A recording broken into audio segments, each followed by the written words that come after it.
லூயா உங்கள் யாவரையும் ஆண்டவராகிய இயேசுவின் நாமத்தில் இந்த நாளில் கூடி இந்த ஆராதனைக்குள்ளாக வரவேற்கிறது மாத்திரமல்ல, நீங்கள் கர்த்தருடைய வார்த்தை நீங்கள் ஆயத்தத்தோடு கேட்க வந்திருக்கிறீங்க என்று சொல்லி விசுவாசிக்கின்றேன்.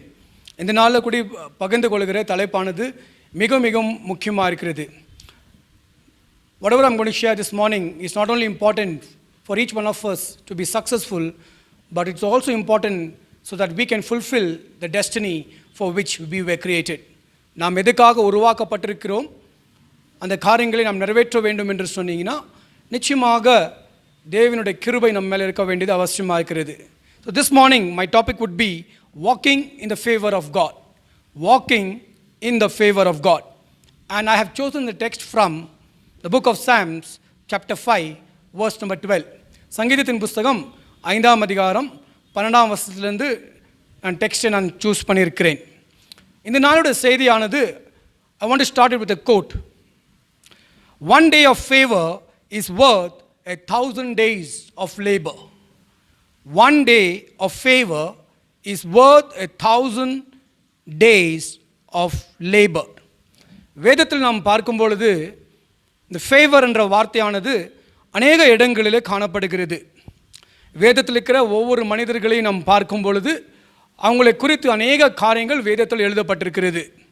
ஒரு முக்கியமான காரியம் அவங்களை குறித்து நீங்கள் கவனமாக படித்தீங்கன்னா they found favor with God. அவர்கள் தேவனிடத்தில் தயவை பெற்றுக்கொண்டார்கள் என்று சொல்லி வேதத்தில் சொல்லப்பட்டிருக்கிறது. If you are using the English Bible, in the Old Testament many times you will find the word favor, but in the New Testament many times the word grace has been used. ரெண்டு வார்த்தைகளும் ஒரே காரியத்தை குறிக்கிறது. Both favor and grace are interchangeably used in the Bible. வேதத்தில் நாம் பார்க்கும் பொழுது நம்ம ஒவ்வொருக்கும் நம்முடைய வாழ்க்கையில் கர்த்தருடைய ஃபேவரானது, கர்த்தருடைய தயவானது மிக மிகவும் அவசியமாக இருக்கிறது. இந்த ஃபேவர் என்ற வார்த்தையை தமிழில் என்ன சொல்கிறாங்க என்று சொல்லி பார்க்கும் பொழுது ரெண்டு வார்த்தை நான் பார்க்க முடிந்தது. காருண்யம் என்ற ஒரு வார்த்தை பார்க்க முடிந்தது. இரண்டாவதாக அநேக இடங்களில் தயவு என்ற வார்த்தை எழுதப்பட்டிருக்கிறது. ஸோ நம்முடைய வாழ்க்கையில் கர்த்தருடைய தயவு மிக மிகவும் முக்கியமாக இருக்கிறது. நம்முடைய வாழ்க்கையில் நாம் சக்ஸஸ்ஃபுல்லாக இருப்பதுக்கும், நம்முடைய வாழ்க்கையில் தேவன் நமக்காக வைத்திருக்கிற திட்டங்களை நாம் நிறைவேற்றுவதற்கும் நமக்கு கர்த்தருடைய தயவு மிக மிகவும் அவசியமாக இருக்கிறது. Favour is a biblical concept. We are created for favor. The desire for it is imprinted upon our hearts, a part of our spiritual DNA. நாம் இந்த தயவு என்று சொல்லும் பொழுது தயவெல்லாம் நமக்கு கிடையாது என்று சொல்லி நம்ம யோசிக்கக்கூடாது. கர்த்தருடைய பிள்ளைகள் கர்த்தருடைய தயவை பெற்றுக்கொள்ள வேண்டும் என்று சொல்லி கர்த்தர் விரும்புகிறார். நாம் வாசித்த வசனத்தை சற்று நாம் பார்ப்போமாக. Shall we read Psalms chapter 5 verse number 12? சங்கீதத்தின் புஸ்தகம் 5ஆம் அதிகாரம் 12வது வசனத்தை நாம் வாசிப்போமாக. ஆங்கிலத்தில் உங்களுக்காக நான் வாசிக்க நான் ஆசைப்படுகிறேன். It says, "For surely, O Lord, you will bless the righteous. You surround them with favor as with a shield." இன்னொரு வாட்டி இந்த வசனத்தை நான் வாசிக்க ஆசைப்படுகிறேன். சங்கீதம் 5:12. "For surely, O Lord, you bless the righteous. You surround them with favor as with a shield." தமிழில் சொல்ல போனால் கர்த்தர் நீதிமானை ஆசீர்வதிக்கிறார், கர்த்தருடைய தயவினாலே அவரை மூடுகிறார் என்று சொல்லி வேதம் தெளிவாக சொல்லுகிறது. இந்த வசனத்தை சற்று நாம் தியானிப்போம் என்று சொன்னீங்கன்னா ரெண்டு காரியங்கள் தெளிவாக நாம் பார்க்க முடியும். முதலாவது, கர்த்தர் நீதிமானை ஆசீர்வதிக்கின்றார். இரண்டாவதாக, கர்த்தர் நீதிமானை அவருடைய தயவினாலே மூடுகிறார் என்று சொல்லி நாம் பார்க்க முடியும். In the particular verse we can see two clear things. Number one, God blesses the righteous. Secondly, God surrounds the righteous with his favor. அவருடைய கிருபையினாலே தேவன் நம்மை மூடுகிறார் என்று சொல்லி பார்க்க முடியும். பழைய ஏற்பாட்டில் நீதிமான் யார் என்று சொன்னீங்கன்னா ஆண்டவருடைய வார்த்தையின்படி, கர்த்தருடைய வார்த்தையின்படி கீழ்ப்படிந்து அவருடைய வார்த்தையின்படி நடக்கிற பிள்ளைகள் நீதிமானாக மாறியிருக்கிறார்கள். ஆனால் புது ஏற்பாட்டில் நாம் வரும்பொழுது ஒரு வித்தியாசத்தை இயேசு கிறிஸ்துவானவர் நமக்காக செய்தார். 2 கொரிந்தியர் புஸ்தகம் 5ஆம் அதிகாரம் 21ஆம் வசனத்தை திருப்பிக் கொள்வோமாக. Kindly turn your Bibles to the book of 2 Corinthians chapter 5 verse number 21. It says, God made him who had no sin to be sin for us, so that in him we might become the righteousness of God. Hallelujah. இந்த வசனத்தை நாம் பார்க்கும் பொழுது இயேசு கிறிஸ்துவானவர் நமக்காக பாவமானார். பாவமே அறியாத இயேசு கிறிஸ்துவானவர், பாவமே செய்யாத இயேசு கிறிஸ்துவானவர் நமக்காக பாவமானார் என்று சொல்லி வேதம் சொல்லுகிறது. எதுக்காக அவர் பாவமானார்? அதே வசனம் சொல்லுகிறது, நாம் நீதிமானாக மாறும்படிக்காக கர்த்தர் நமக்காக பாவமானார். In other words, the purpose was to make us the righteousness of God. So in the New Testament, we are called the righteousness of God. Hallelujah. பக்கத்தை கூட பார்த்து நீங்கள் சொல்லுங்கள், you are the righteousness of God. You are the righteousness of God. Hallelujah. In other words, we have a right standing with God because of the sacrifice of Jesus Christ. இயேசு கிறிஸ்துவானவர் சிலுவையிலே நமக்காக மரித்தபடினாலே நமக்கு தேவனோட கூட ஒரு ரைட்டான ஸ்டாண்டிங் இருக்குது என்று சொல்லி வேதம் தெளிவாக சொல்லுகிறது. So as God's children, we are entitled for every blessing. ஒவ்வொரு ஆசீர்வாதங்களுக்காகவும் நாம் கர்த்தர் நம்மை தெரிந்து கொண்டிருக்கிறார். நாம் பழைய ஏற்பாடுகளை பார்க்கும்போது ஆபிரகாம் என்று சொல்லப்படுகிற ஒரு மனிதனை தேவன் தெரிந்து கொண்டு அவன் மூலியமாக உலகத்தின் ஜாதிகளை கர்த்தர் ஆசீர்வதிப்பார் என்று ஆண்டவர் வாக்களித்தார். I will bless the nations of the earth through you என்று சொல்லி நாம் பார்க்கிறோம்.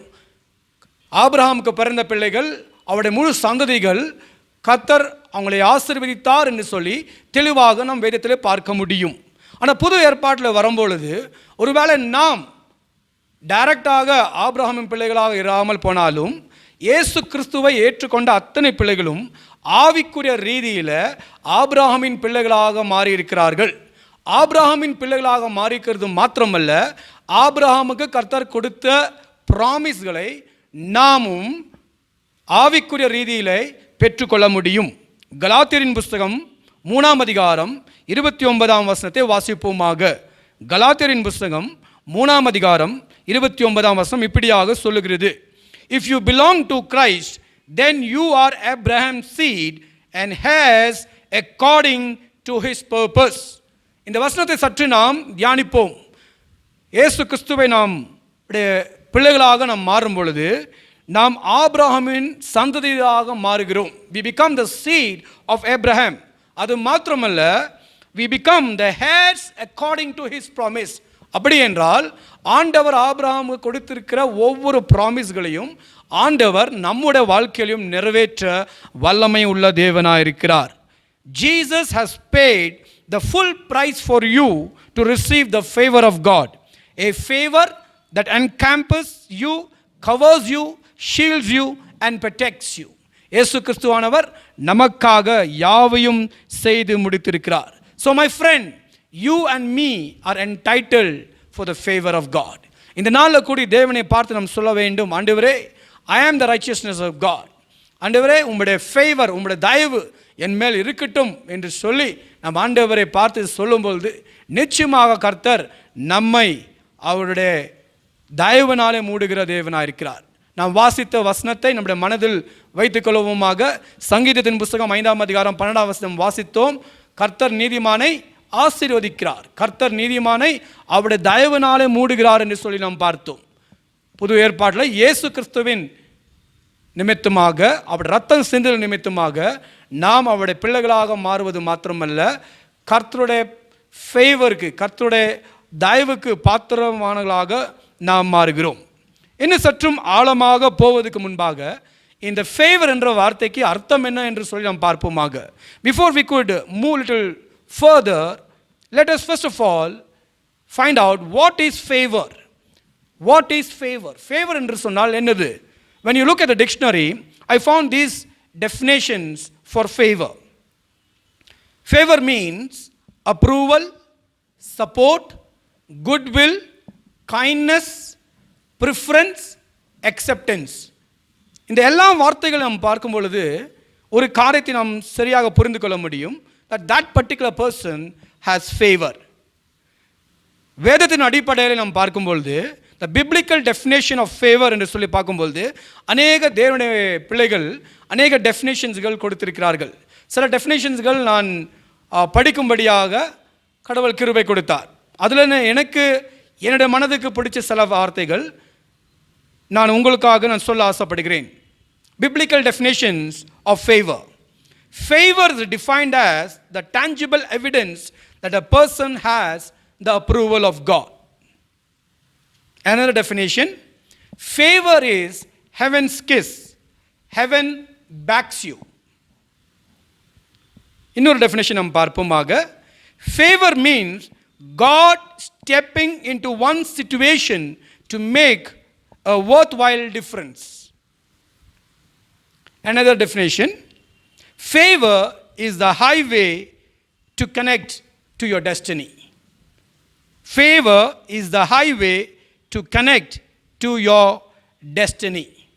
இன்னொரு வார்த்தையில் நான் சொல்ல போனால், God's favor is the guarantee of His presence and the provision of His power to accomplish His special purpose in and through your life. ஆண்டவர் ஒரு மனிதனை அவருடைய தயவனால ஏன் நிரப்புகிறார் என்று சொன்னீங்கன்னா, ஆண்டவருடைய சித்தத்தை நிறைவேற்றும்படிக்காக. ஒருவேளை நம்முடைய சித்தங்கள் அல்ல, ஒருவேளை சில காரியங்கள் நம்ம இந்த பூமியிலே நமக்கு அவசியம்தான், இந்த காரியங்கள் நமக்கு தேவை என்று நாம் ஜபிக்கின்றோம். தேவனுடைய ஃபேவர் நம்ம மேலே வரும்பொழுது நிச்சயமாக அந்த காரியங்கள் நிறைவேற்றப்படுகிறது. ஆனால் அதுக்கு மேலாக தேவன் அவருடைய தயவு நம்ம மேலே ஏன் வைக்கிறார் சொன்னீங்கன்னா, அவருடைய சித்தத்தை நிறைவேற்றும்படிக்காகவும் அவருடைய நாமத்தின் மகிமைக்காகவும் ஆண்டவர் அவருடைய தயவை நம் மீது வைக்கிறார். வேதத்தில் நான் இருக்கிற அநேக மனிதர்களை நாம் பார்க்கும் பொழுது அவர்கள் எல்லாரும் அசாதாரணமான காரியங்களை செய்திருக்கிறார்கள். அவர்கள் சாதாரணமான மனிதர்களாக இருந்தார்கள், ஆனால் அவர்கள் அசாதாரணமான காரியங்கள் செய்தார்கள் என்று சொல்லி வேதத்தில் நாம் பார்க்கிறோம். அவர்களால எப்படி இந்த காரியங்கள் செய்ய முடிஞ்சிச்சு என்று சொல்லி நீங்கள் காரணங்களை கண்டுபிடிச்சிங்கன்னா ஒரு காரியத்தை தெளிவாக அவங்களுடைய வாழ்க்கையை நீங்கள் பார்க்க முடியும். ஃபேவர் ஆஃப் காட், தேவனுடைய கிருபை அவங்க மேலே இருந்தபடினாலே அநேக காரியங்கள் அவங்களால செய்ய முடிஞ்சிச்சு என்று சொல்லி பார்க்க முடியும். உதாரணமாக ஆதியாகமத்தின் புஸ்தகம் 6ஆம் அதிகாரம் 8வது வசனத்தை நீங்கள் பார்த்தீங்கன்னா, ஆங்கில வேதாகத்தின் KJV வெர்ஷன், கிங் ஜேம்ஸ் வெர்ஷனில் இப்படியாக எழுதப்பட்டிருக்கிறது, Noah found grace in the eyes of the Lord. அதே 6ஆம் அதிகாரம் 8ஆம் வசனம் நியூ NIV டிரான்ஸ்லேஷன்லையும் மற்ற டிரான்ஸ்லேஷன் நீங்கள் பார்த்தீங்கன்னா, it says Noah found favour in the eyes of the Lord. Noah found favour in the eyes of the Lord. இப்போ ஒவ்வொரு மனிதர்களுடைய வாழ்க்கையை நீங்கள் எடுத்து பார்த்தீங்கன்னா அவர்கள் செய்த காரியங்கள், whatever they accomplished, it was because of the favor of God in their life. நம்முடைய வாழ்க்கையில் நம்ம எப்படிப்பட்ட சூழ்நிலைகள் கூட இருந்தாலும் தேவனுடைய கிருபை நம்ம மேலே வரும்பொழுது அது எல்லாத்தையும் மாற்றிவிடும். தேவனுடைய ஃபேவர், தேவனுடைய தயவு நம்முடைய வாழ்க்கையில் வரும்பொழுது அடைக்கப்பட்டிருக்கிற வாசல்கள் திறக்கப்படும். தேவன் அவருடைய வார்த்தையிலே சொல்லியிருக்கிறார், if I open the door no man can shut, if I close the door no man can open. இன்னொரு வார்த்தையில் சொன்ன போனால் தேவனுடைய கிருபை உன் மேலே இருக்கும் பொழுது எப்படிப்பட்ட சூழ்நிலைகளாக இருந்தாலும் அந்த சூழ்நிலையின் மத்தியில் கர்த்தர் உனக்கு ஜெயத்தை கொடுப்பார். அந்த சூழ்நிலையின் மத்தியில் நீ ஜெயசாலியாக இருப்பாய். you will be prosperous, you will be successful in the midst of difficult times when you have the favor of God on your life. Hallelujah. Favor is never bound by circumstances. It can track you down and bless you even in the midst of difficult times. Hallelujah. Hallelujah. எப்படிப்பட்ட சூழ்நிலையாக இருந்தாலும் தேவனுடைய கிருபை உன் மேலே இருக்கும் பொழுது சூழ்நிலைகளை மேற்கொள்ள பலன் கர்த்தர் உனக்கு கொடுப்பார். When you pray for His favor, God will respond with an opportunity. I want to repeat that statement one more time. When you pray for His favor, He will respond with an opportunity. ஆண்டவரே என் மேல் தயவாக இரும் என்று சொல்லி நீ ஜெபிக்கும் பொழுது கர்த்தர் உனக்காக ஒரு வாய்ப்பை உண்டு பண்ணுகிற தேவனாக இருக்கிறார். ஹல்லேலூயா, ஹல்லேலூயா. இந்த நாளில் கூடி நான் உங்களோடு பார்த்து சொல்லுகிற ஒரு காரியம், நம்ம ஒவ்வொருவருக்கும் நம்முடைய வாழ்க்கையில் தேவன் நம்மை எதுக்காக உருவாக்கினாரோ அந்த காரியங்கள் நாம் செய்ய வேண்டும் என்று நீங்கள் வாஞ்சித்தீங்கன்னா நிச்சயமாக தேவனுடைய தயவு நம்முடைய வாழ்க்கையில அவசியமாக இருக்கிறது. If you want to fulfil God's destiny in your life, the purpose for which you were created, அந்த காரியத்தை நான் நிறைவேற்ற வேண்டும் என்று சொல்லி நீங்கள் வாஞ்சித்தீங்கன்னா, இது உங்களுடைய ஜபமாக இருந்துச்சுன்னா நிச்சயமாக நம்முடைய வாழ்க்கையில் தேவனுடைய கிருபை மிக மிகவும் அவசியமாக இருக்கிறது. நம்ம ஆராதிக்கின்ற இயேசு கிறிஸ்துவின் வாழ்க்கையை நாம் சற்று பார்ப்போமாக. வேதாகத்தை லூக்காவின் புஸ்தகம் 2ஆம் அதிகாரம் 52வது வசனத்துக்கு நேராக திருப்பிக் கொள்ளுங்கள். Kindly turn your Bibles to the book of Luke chapter 2 and verse number 52. This is what scripture says about Jesus Christ. இயேசு கிறிஸ்துவை குறித்து வேதாகமம் இப்படியாக சொல்லுகிறது. And Jesus grew in wisdom and stature and in favor with God and men. Hallelujah. இயேசு கிறிஸ்துவை குறித்து வேதம் என்ன சொல்லுகிறது? இயேசு கிறிஸ்துவானவர் ஞானத்திலும் ஸ்டேச்சர்லையும் மனுஷனையும் தேவனிடத்திலும் கிருபையிலும் வளர்ந்தார் என்று சொல்லி நாம் பார்க்கிறோம். He grew in 4 things. He grew in wisdom, he grew in stature, he grew with favor with God, and he had the favor of men. 4 இடங்களில் இயேசு வளர்ந்தார் என்று நாம் சொல்லி பார்க்கிறோம். If Jesus, God's only son, needed the favor of God upon his life, how much more shall you and me need the favor of God in our life? இயேசு கிறிஸ்துவுக்கே தேவனுடைய கிருபை, தேவனுடைய தயவு தேவைப்பட்டுச்சுன்னா நமக்கு தேவனுடைய தயவு எவ்வளோ அதிகம் முக்கியமாக இருக்கிறது. ஸோ இந்த நாளில் கூட என் சகோதரனே, என் சகோதரியை, இந்த செய்தியை கேட்டுக்கொண்டிருக்கிற ஒவ்வொரு மனிதரோடு கூட நான் சொல்லுகிற ஒரு வார்த்தை, we need the favor of God in our life. நான் உங்களுக்கு சொன்னேன், we are the righteousness of God through Jesus Christ. இயேசு கிறிஸ்துவின் நிமித்தமாக நாம் தேவனுடைய நீதியாக மாறுகிறோம். and we are entitled for the favor of God. நாம் ஏதோ செய்து தேவனுடைய கிருபை பெற்றுக்கொள்ள தேவையில்லை. Jesus has done everything for us on the cross, and we need to receive this favor of God by faith.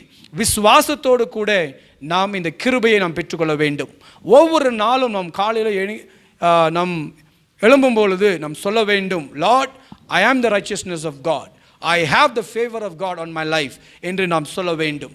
I have the favour of God on my family, I have the favour of God on my work, I have the favour of God on my business, I have the favour of God on the ministry that God has entrusted into my hand. ஒவ்வொரு காரியத்திலும் கர்த்தருடைய கிருபை என்னோடு கூட இருக்குது என்று சொல்லி நாம் அறிக்கை செய்ய வேண்டியது அவசியமாக இருக்கிறது. Don't try to work for the favor of God. God's favor is available for each one of us. தேவனுடைய கிருபை நமக்கு கொடுக்கப்பட்டிருக்கிறது. அது விசுவாசத்தோடு கூட நாம் பெற்றுக்கொள்வோமாக. This morning I would like to share 7 blessings that you and me can receive when we have the favor of God. 7 blessings of having the favor of God. 7 blessings of having the favor of God. 7 ஆசீர்வாதங்கள் தேவனுடைய கிருபை நம் மேலே இருக்கும் பொழுது நமக்கு கிடைக்கும். நாம் வேதத்தின் அடிப்படையில் நாம் பார்ப்போமாக. முதலாவது, the first blessing that you receive is this: favor brings protection. Favor brings protection. சங்கீதத்தின் புஸ்தகம் 5ஆம் அதிகாரம் 12வது வசனத்தை நாம் வாசித்தோம். மறுபடியும் அந்த வசனத்தை நாம் வாசிப்போமாக. அந்த வசனம் சொல்லுகிறது, God blesses the righteous and God surrounds the righteous with favor like a shield. அந்த வசனத்தை நாம் பார்ப்போம் என்று சொன்னீங்கன்னா, அவனுடைய வார்த்தை சொல்லுகிறது, கர்த்தர் நீதிமானை ஆசீர்வதிக்கிறார். அது மாத்திரமல்ல, அவரை ஆண்டவர் என்ன பண்ணுறாங்களா, ஃபேவர்னாலே ஆண்டவர் மூடுகிறார். அந்த வசனத்தில் ஆண்டவர் இந்த ஃபேவரை, தயவை ஒரு குறிப்பிட்ட காரியத்தோடு கூட கம்பேர் பண்ணுகிறார். God compares favor with one particular thing. If you read that particular word, it says favor surrounds you as a shield. ஒரு அடைக்கலமாக, ஒரு ஷீல்டாக ஃபேவர் இருக்குமா? நான் அந்த ஷீல்டு என்ற வார்த்தை நம் ஆங்கிலத்தில் எழுதப்பட்டிருக்கிறது. ஷீல்டு எங்கே நம்ம யூஸ் பண்ணுகிறோம்? we use it in a war. எதுக்காக நாம் யூஸ் பண்ணுகிறோம்? அந்த ஷீல்டு என்ன பண்ணுறது சொன்னீங்கன்னா, எல்லா அம்புகளிலிருந்து நம்ம பாதுகாக்கிறது, எல்லா சத்ருவோட அட்டாக்லேருந்து நம்ம பாதுகாக்கிறது.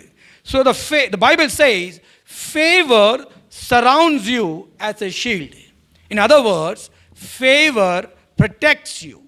இந்த தேவனுடைய தயவானது உன்னை எல்லா ஆபத்திலிருந்தும் பாதுகாக்கிறது. உதாரணமாக யோசேப்புடைய வாழ்க்கையை சற்று நீங்கள் பாருங்கள். வேதத்தை நாம் வாசிக்கும் பொழுது ஒரு காரியத்தை தெளிவாக புரிந்து கொள்ள முடியும்.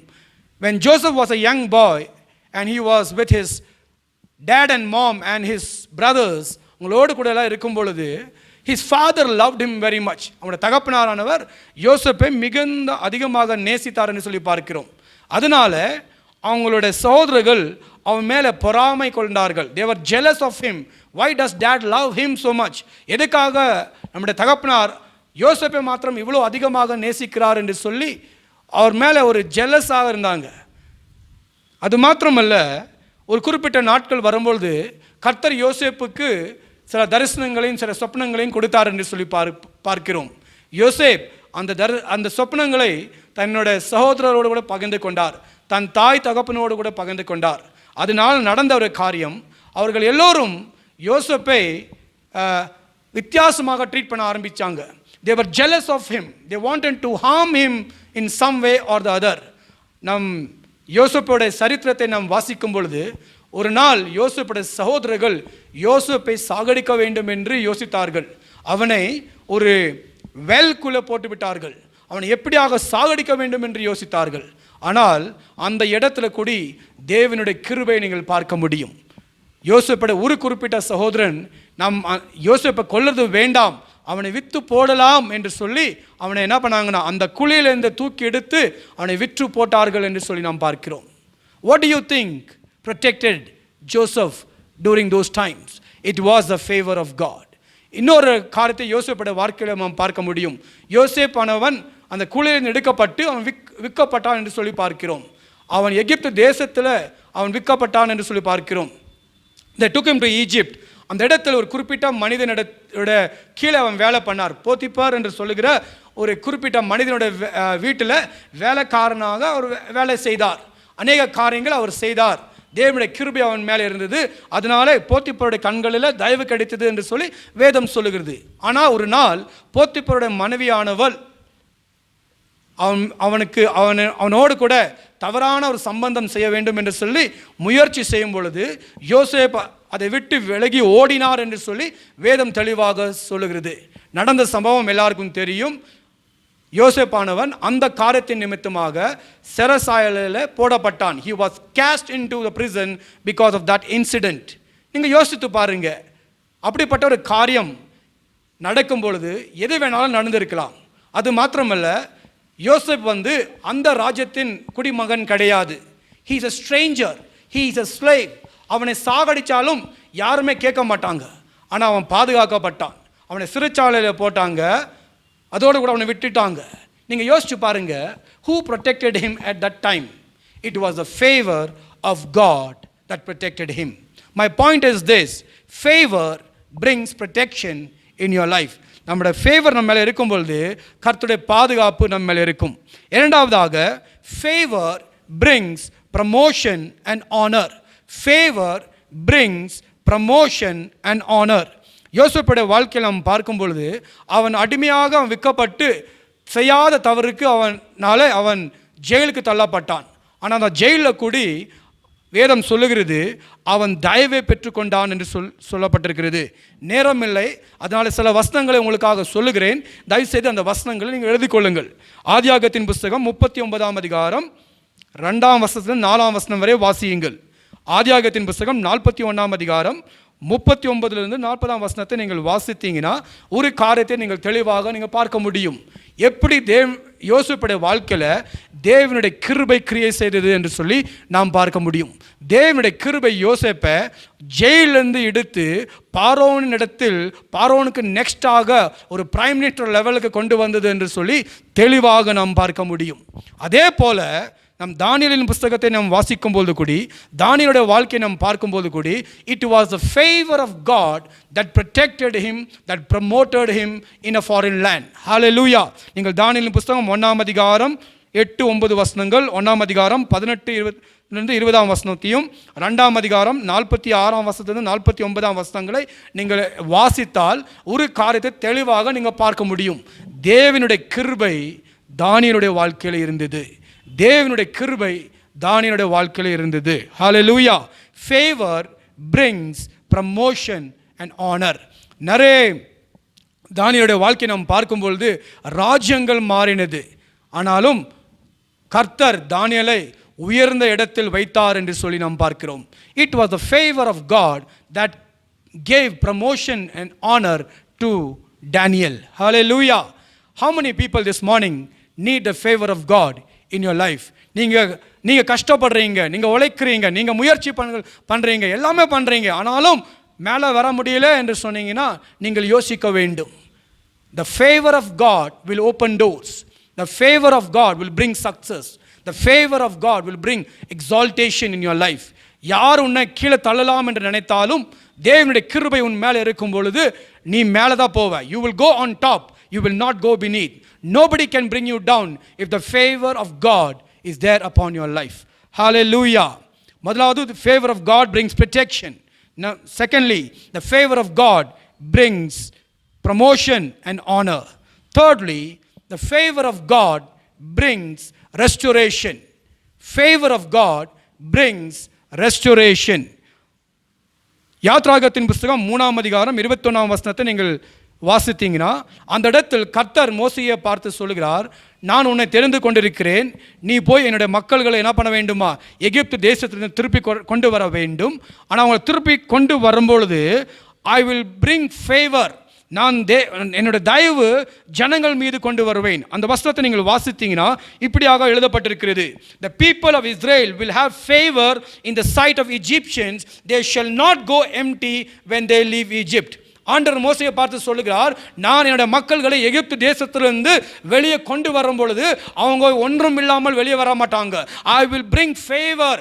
அந்த எகிப்தியர்கள் கண்களில் நான் தயவை கொண்டு வந்து அவர்கள் ஒரு ஆசீர்வாதத்தோடு தான் வெளியே வருவார்கள் என்று சொல்லி ஆண்டவர் மோசே இடத்தில் சொல்லுகிறார். ஆண்டவர் சொன்ன வார்த்தையை ஆண்டவர் நிறைவேற்றினார். யாத்ராகத்தின் புஸ்தகம் 12ஆம் அதிகாரம் 35-36 வசனத்தை நீங்கள் வாசித்தீங்கன்னா the Bible says God gave favor in the eyes of Egyptians. The Egyptians gave the Israelites silver, gold and clothing. என்னெல்லாம் இஸ்ரவேல் மக்கள்கள் கேட்டார்களோ அது எல்லாத்தையும் எகிப்தியர்கள் கொடுத்தார் என்று வேதத்தை நாம் பார்க்க முடியும். கொஞ்சம் யோசித்து பாருங்க, 400 வருஷத்துக்கு மேலாக இஸ்ரவேல் ஜனங்கள் அடிமையாக இருக்கிறாங்க. இப்பொழுது ஒரு பிரச்சனையினாலே எகிப்தியர் ஜனங்கள் இஸ்ரவேலை விடுதலை செய்ய வேண்டும் என்று அவர்கள் தீர்மானித்து அவங்க நீங்கள் போகும் என்று சொல்கிறாங்க. போகும்பொழுது எப்படிப்பட்ட ஒரு காரியத்தை அவங்க செய்வாங்க என்று சொல்லி யோசித்து பாருங்க. இந்த இடத்துல வேதம் சொல்லுகிறது, கர்த்தருடைய கிருபை மக்கள் மேல் இருந்தது.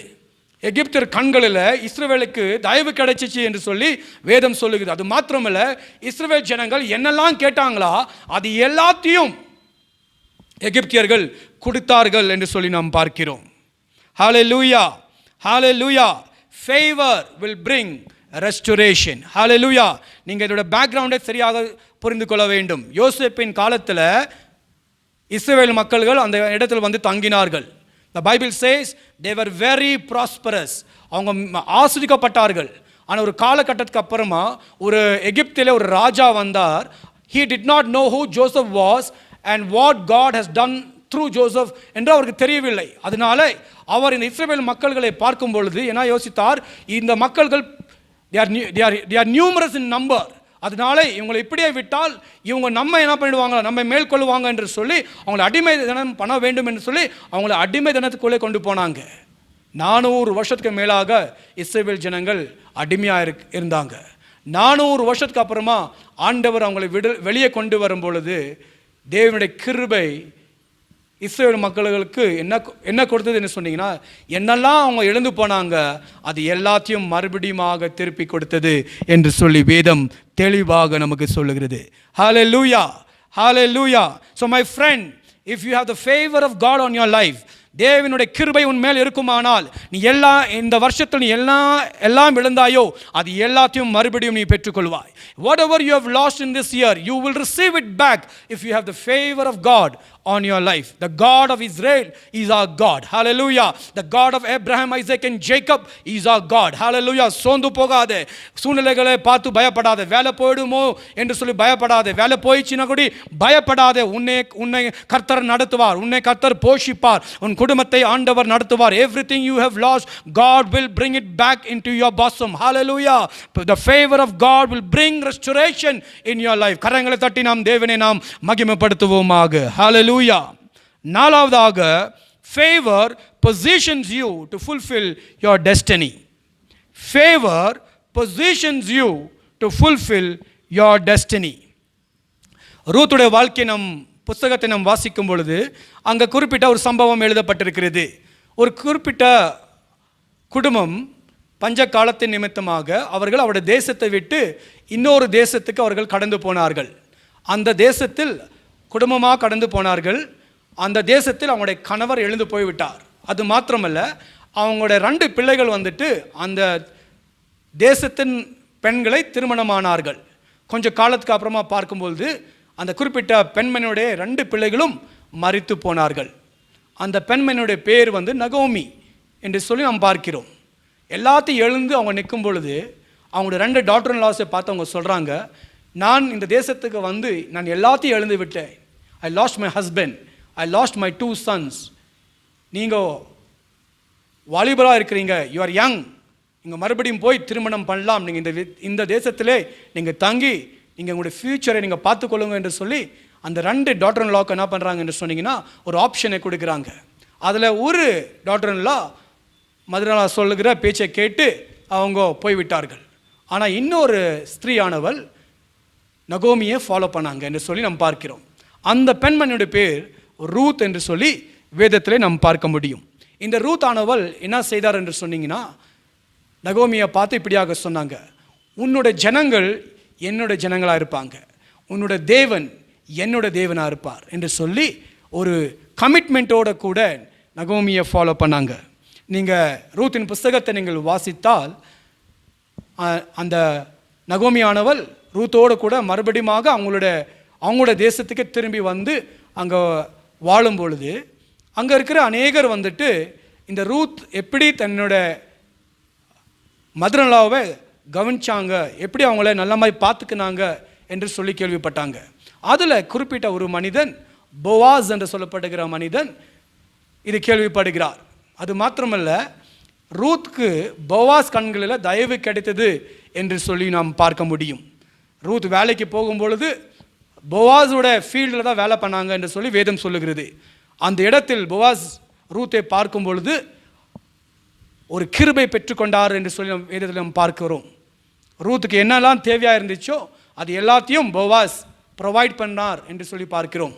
அது மாத்திரமல்ல, when you read the whole story you find how later on Boaz married Ruth. Hallelujah. ஒரு போவாஸ் வந்து ரூத்தை திருமணம் பண்ணி கொண்டார் என்று சொல்லி நாம் பார்க்கிறோம். And if you read further you will find 2 amazing things. இந்த ரூத் என்ற பெண்மணி சந்ததியில் தான் தாவீது பிறந்தார். அது மாத்திரமல்ல, அதே லீனேஜில் தான் இயேசு கிறிஸ்துவானவரும் பிறந்தார் என்று சொல்லி நாம் பார்க்கிறோம். ஹalleluya, hallelujah. Just imagine, கொஞ்சம் யோசித்து பாருங்கள். Here is a woman who is not from Jewish background. She is a Moabite. ஆண்டவரை அறியாத ஒரு ராஜ்யத்திலிருந்து வாழ்கிற ஒரு பெண்மணி. ஆனால் அந்த பெண்மணியானவள் தேவனை ஏற்றுக்கொள்ளும் பொழுது தேவனுடைய ஃபேவரானது அவள் மேல் வந்து அவளுடைய டெஸ்டினியை மாற்றினது என்று சொல்லி நாம் பார்க்கிறோம். So my friend, favour positions you to fulfil your destiny. Number 5, ஐந்தாவதாக, favour brings prominence, preferential treatment and gets petitions granted. I want to repeat that. Favor brings prominence, preferential treatment and gets petitions granted. இந்த இடத்தில் நான் உங்களுக்கு எஸ்தரை குறித்து சில வார்த்தைகளை நான் சொல்ல ஆசைப்படுகிறேன். நீங்கள் எல்லோரும் எஸ்தரை குறித்து நீங்கள் படிச்சிருப்பீங்க. எஸ்தரை ஆண்டவர் எப்படி உபயோகப்படுத்தினார் என்று சொல்லி நாம் பார்க்க முடியும். When you read the book of Esther, you will find how God chose Esther to be a queen in a foreign land and later used her to protect the people of Jews. யூத மக்களை காப்பாற்றும்படியாக ஆண்டவர் எப்படி எஸ்தரை பயன்படுத்தினார் என்று சொல்லி நாம் பார்க்க முடியும். எஸ்தரின் புஸ்தகம் 2ஆம் அதிகாரம் 15ஆம் வசனத்திலிருந்து 17ஆம் வசனத்தை நீங்கள் வாசித்தீங்கன்னா அந்த இடத்தில் முதலாவதாக எஸ்தரை நாம் தெரிந்து கொள்ளும் பொழுது அந்த ராஜ்யத்தின் ராணியாக ஒரு காரியம் நடக்கிறதுங்க. who will be the next queen என்று சொல்லி ஒரு காரியம் நடக்கும் பொழுது அந்த இடத்தில் எஸ்தரையும் கூப்பிட்டு போகிறாங்க. and there were many ladies, அநேக பெண்கள் அங்கே இருந்தார்கள். ராஜாவுக்கு யார் பிடிக்கும் என்று சொல்லி எல்லாரும் யோசிச்சிருந்தாங்க, என்ன நான் நெக்ஸ்ட் ராணி ஆயிடுவேனா அப்படியெல்லாம் கனவு கண்டாங்க. ஆனால் இந்த இடத்தில் வேதம் சொல்லுகிறது Esther found favor in the eyes of the people and in the eyes of the king. hallelujah, hallelujah. ராஜாவின் கண்களிலும் அங்கே இருக்கிற எல்லா மனிதர்களுடைய கண்களிலும் எஸ்தருக்கு தயவு கிடைச்சிச்சு என்று சொல்லி வேதம் தெளிவாக சொல்லுகிறது. if you further read in the book of Esther chapter 5 and verse 8 and chapter 8 and verse 5, இந்த ரெண்டு இடத்துல நாம் பார்க்கும்போது ஒரு காரியத்தை நீங்கள் பார்க்க முடியும். தேவனுடைய கிருபை எப்படி எஸ்தருடைய வாழ்க்கையிலே கிரியை செய்தது என்று சொல்லி நாம் பார்க்கிறோம். ஒரு குறிப்பிட்ட மனிதன் யூத மக்களை அழிக்க வேண்டும் என்று அவன் திட்டம் செய்தான். அந்த காரியம் எப்படியோ எஸ்தருக்கு தெரிய வருகிறது. எஸ்தர் ஆனவள் அங்கே இருக்கிற எல்லா ஜனங்களை பார்த்து சொல்கிறாங்க, நீங்கள் உபவாசிங்க, நானும் உபவாசம் செய்கிறேன். அது மாத்திரமல்ல, நான் ராஜாவின் இடத்தில் நான் போய் இந்த காரியத்தை அவர்கள் சொல்ல போகிறேன் என்று சொல்கிறாங்க.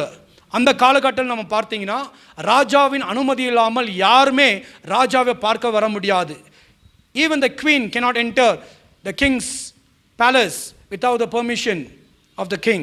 ஆனால் அந்த இடத்துல நம்ம பார்க்கிறோம், உபவாசித்து ஜபித்து எஸ்தரானவள் ராஜாவோடு கூட பேசுகிறாங்க. பேசுறது மாத்திரமல்ல, இந்த குறிப்பிட்ட மனிதன் இப்படிப்பட்ட சதித்திட்டம் செய்திருக்கிறார் என்று சொல்லி சொல்கிறாங்க. அது மாத்திரமல்ல, அவங்க சொன்னனால என்ன நடக்குது என்று சொன்னீங்கன்னா, அந்த குறிப்பிட்ட ஈவலான மனிதன் இஸ்ரவேல் மக்கள்களை, யூத மக்கள்களை எப்படியாவது அழிக்க வேண்டும் என்று அவன் யோசித்த திட்டங்கள் நிர்மூலமாகி அவனையே தூக்கி மாட்டி விடுறாங்க. they hang him. ஹாமான் என்று சொல்லப்படுகிற இந்த மனிதன், he was hanged. when you read the whole chapter of Esther, எஸ்தரின் புஸ்தகத்தை முழுமையாக நீங்கள் வாசித்தீங்கன்னா இந்த காரியத்தை தெளிவாக நீங்கள் பார்க்க முடியும். I believe it is the favor of God that helped Esther to talk to the king. ராஜாவோடு கூட பேசும்படியாக தேவனுடைய கிருபை உதவி செய்தது என்று சொல்லி நாம் பார்க்க முடியும்.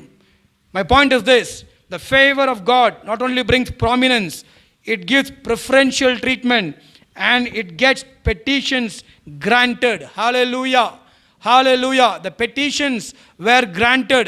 எப்படிப்பட்ட லாஸ்கள் இருந்தாலும் தேவனுடைய கிருபை உன் மேலே இருக்கும்பொழுது அந்த லாஸ்கள் சேஞ்ச் ஆகும். Hallelujah. The ungodly king changed the laws because of God's favor on Esther's life. Hallelujah. Favor causes policies, rules and regulations and laws to be changed and reversed to your advantage. Hallelujah. தேவனுடைய கிருபை உன் மேலே இருக்கும் என்று சொன்னீங்கன்னா, நீ எந்த ஊர்லேயும் எந்த ஒரு இடத்துல நீ வேலை செய்தாலும் அந்த இடத்தில் கர்த்தர் உன்னை மேன்மையாக வைப்பார். அந்த இடத்தில் கர்த்தர் உன்னை உயர்த்துவார். Hallelujah, hallelujah. God will lift you up. Hallelujah. கர்த்தர் உன்னை ஆசீர்வதிப்பார். Favor will bring prominence, preferential treatment and will get your prayers answered. Amen. Hallelujah, hallelujah. ஆறாவதாக, favor produces victories in the midst of great impossibilities.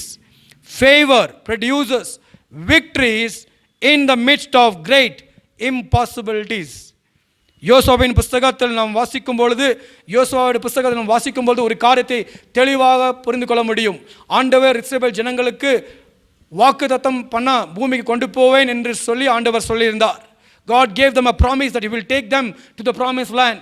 After Moses, Joshua became the leader, and before they could reach the promised land, he had to fight many nations. அநேக நேஷன்ஸ்களை மேல் வெற்றி பெற வேண்டியது அவசியமாக இருக்கிறது. The Bible says Joshua fought those battles and won those battles. If you read Joshua chapter 11 verse 20 and Psalms chapter 44 and verse number 3, யோசுவாவின் புஸ்தகம் 11ஆம் அதிகாரம் 20ஆம் வசனத்தை நீங்கள் வாசித்தீங்கன்னா அந்த இடத்தில் யோசுவா எப்படி ஜெயம் பெற்றார் என்று சொல்லி பார்க்க முடியும். அந்த வசனத்தை நீங்கள் வாசிக்கும் போது ஒரு காரியத்தை தெளிவாக நீங்கள் புரிந்து கொள்ள முடியும். The enemies of Israel did not have the favor of God. The enemies of Israel did not have the favor of God. அதே நேரத்தில் சங்கீதம் 44ஆம் அதிகாரம் 3வது வசனத்தை நீங்கள் வாசித்தீங்கன்னா the Bible says the people of Israel had the favor of God. The people of Israel had the favor of God. Hallelujah. Hallelujah. The enemies had experience. The enemy had people. The enemies, they knew how to fight wars.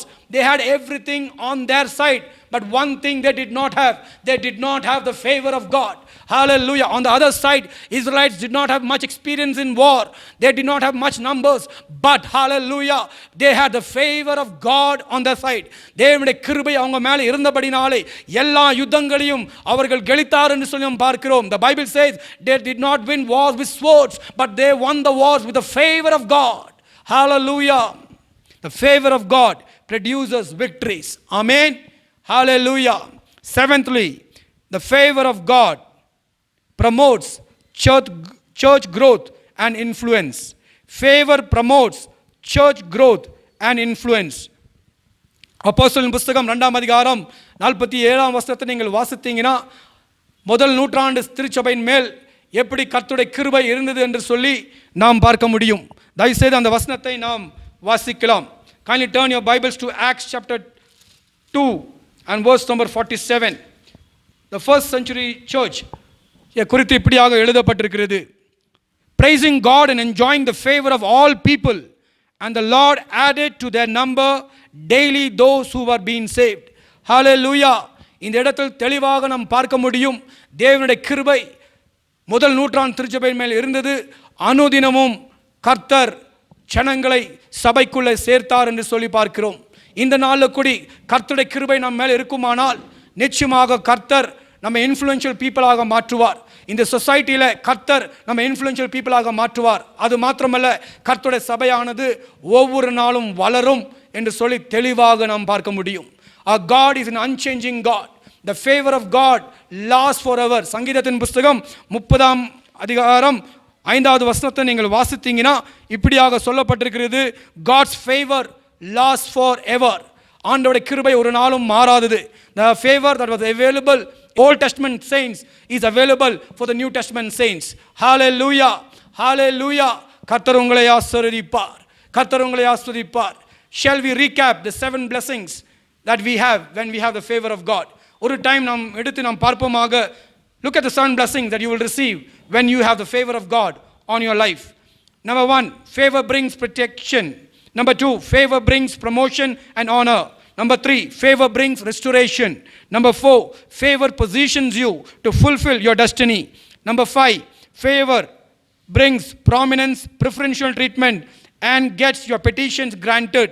Number 6, favor produces victories in the midst of great impossibilities. Number 7, favor promotes church growth and influence.